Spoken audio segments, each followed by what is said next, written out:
패배보다 쓰라린 미제 사건. 저는 살면서 8번을 졌습니다. 세계 최강 미르코 크로캅에게도 졌고 마이티 모에게도 졌습니다. 그 패배들은 저를 성장시켰습니다. 하지만 딱 하나, 저를 잠 못 들게 하는 패배가 있습니다. 대한민국 헤비급의 전설 명현만이 자신의 커리어 중 가장 지우고 싶은 흑역사로 황인수전을 지목했습니다. 그는 왜 세계적인 챔피언들에게 당한 패배보다 한참 후배인 미들급 선수에게 당한 패배를 더 뼈아프게 후회하는 걸까요? 후회라는 이름의 고발장. 오늘 영상은 명현만 선수가 밝힌 가장 후회된다 는 말의 진짜 의미를 해독합니다. 이것은 단순한 패배감이 아닙니다. 승부의 세계에서 공정함이 훼손되었을 때 느끼는 본능적인 거부감이자 다시 링 위에서 바로잡겠다는 선전포고입니다. 구독 유도 채널 구독과 좋아요 잊지 마시고 파이터의 자존심이 걸린 이 진실 공방을 끝까지 지켜봐 주십시오. 승복할 수 없는 패배. 격투기 선수에게 패배는 훈장이 될 수도 상처가 될 수도 있습니다. 명현만 선수의 커리어는 화려합니다. 입식 타격기 시절 그는 세계 무대의 괴물들과 주먹을 섞었습니다. 미르코 크로캅, 마이티 모 같은 전설들에게 패배했을 때 명현만은 고개를 숙이지 않았습니다. 오히려 세계의 벽을 느꼈다, 더 노력하겠다 며 쿨하게 인정했습니다. 그 패배들은 그가 얼마나 강한 상대와 싸웠는지를 증명하는 영광스러운 상처였습니다. 하지만 최근 인터뷰에서 그는 전혀 다른 감정을 드러냈습니다. 저의 8번이 패배 중 황인수 선수와의 경기가 가장 후회됩니다. 시간을 되돌릴 수 있다면 가장 바로잡고 싶은 경기입니다. 우리는 이 후회라는 단어에 주목해야 합니다.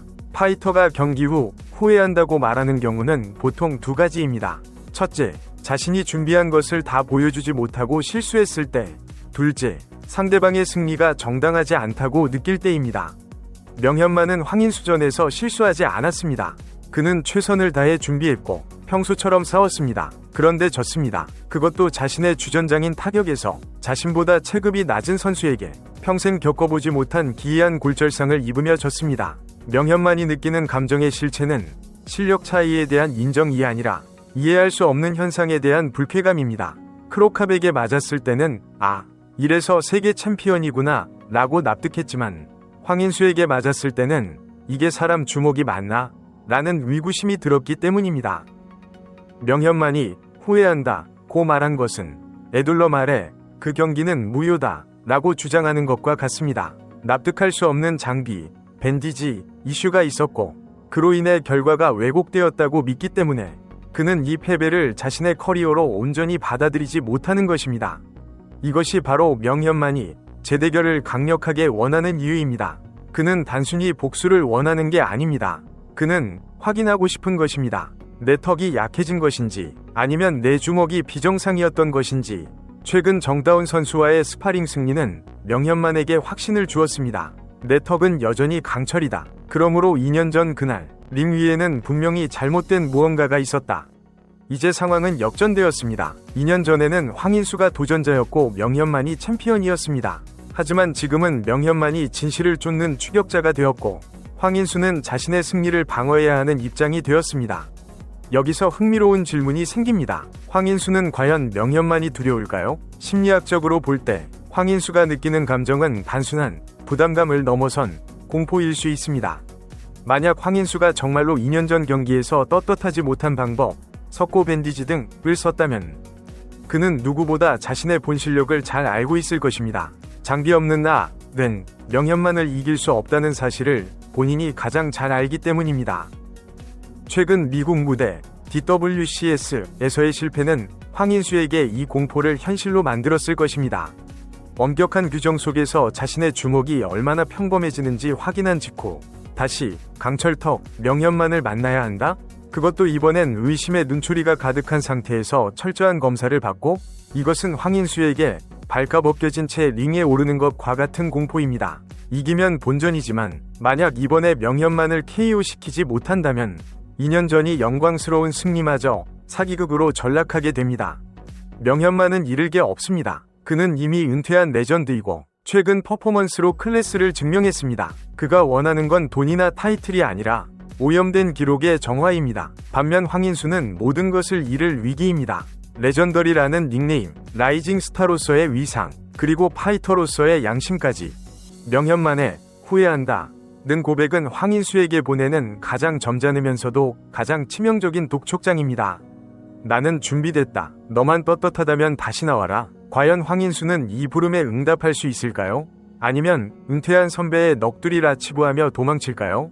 확실한 것은 그가 피하면 피할수록 명현만의 후회는 대중들의 확신으로 변해갈 것이라는 점입니다. 왜 그 경기만 인정하지 못하나 명현만은 패배를 부끄러워하는 선수가 아닙니다. 그는 패배 후 항상 상대 선수를 찾아가 인사하고 존경을 표했습니다. 그것이 무도인의 품격이라 믿기 때문입니다. 하지만 황인수전 이후 그의 태도는 달랐습니다. 억울함을 호소했고 찝찝함을 감추지 못했습니다. 그가 인정하지 못하는 것은 패배 그 자체가 아니라 그 패배를 만든 과정의 불투명성입니다. 스포츠맨에게 가장 큰 치욕은 실력으로 진 것이 아니라 룰이 지켜지지 않은 게임의 희생양이 되는 것입니다. 그의 후회는 곧 정의롭지 못했다는 항변입니다. 뼈는 붙었지만 의심은 덧났다. 안아골절은 끔찍한 부상입니다. 시야가 무너지고 얼굴이 주저앉는 공포는 선수에게 깊은 트라우마를 남깁니다. 보통의 선수라면 자신에게 그런 부상을 입힌 상대를 다시 만나는 것을 본능적으로 꺼립니다. 하지만 명현만은 오히려 다시 붙자고 합니다. 이는 역설적으로 그가 그 공포를 극복했음을, 아니 애초에 그 공포의 원인이 사람이 아닌 도구였음을 확신하고 있다는 증거입니다. 맨주먹에 너는 무섭지 않다. 이것이 명현만이 트라우마를 딛고 다시 일어선 원동력입니다. 무대응이 답이다? 명현만의 공개적인 러브콜에도 황인수 측은 아직 뚜렷한 반응이 없습니다. 격투기판에서 도발과 재대결 요청은 최고의 흥행 카드입니다. 평소 자신감 넘치고 SNS 활동이 활발한 황인수라면 은퇴한 노인네가 말이 많다. 다시 은퇴시켜주마 라고 받아치는 게 정상입니다. 하지만 그는 조용합니다. 이 기이한 침묵은 무엇을 의미할까요? 섣불리 받았다가는 미천이 드러날까 두려운 신중함일까요? 아니면 무시 전략일까요? 팬들은 이 침묵을 자신감 결여로 해석하기 시작했습니다. 팬들이 진짜 보고 싶은 것, 승패가 아닌 소리. 만약 재대결이 성사된다면 팬들이 가장 주의 깊게 보고 싶은 것은 누가 이기느냐가 아닙니다. 바로 타격음과 명현만의 반응입니다. 2년 전 들렸던 그 딱딱한 파열음이 다시 들릴 것인가? 명현만이 맞았을 때 또다시 표가 부러지는 듯한 반응을 보일 것인가? 만약 이번 경기에서 황인수의 주먹이 둔탁한 소리를 내고 명현만이 버텨낸다면 승패와 상관없이 2023년의 경기는 무효 판결을 받게 될 것입니다.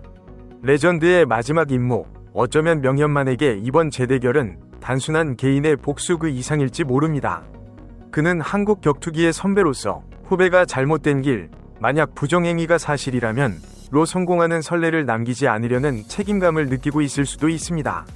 꼼수로는 진짜 강함을 이길 수 없다는 것을 몸소 증명하는 것, 그것이 명승사자가 은퇴를 번복하고 다시 링에 오르려는 그의 마지막이자 가장 중요한 미션일 것입니다.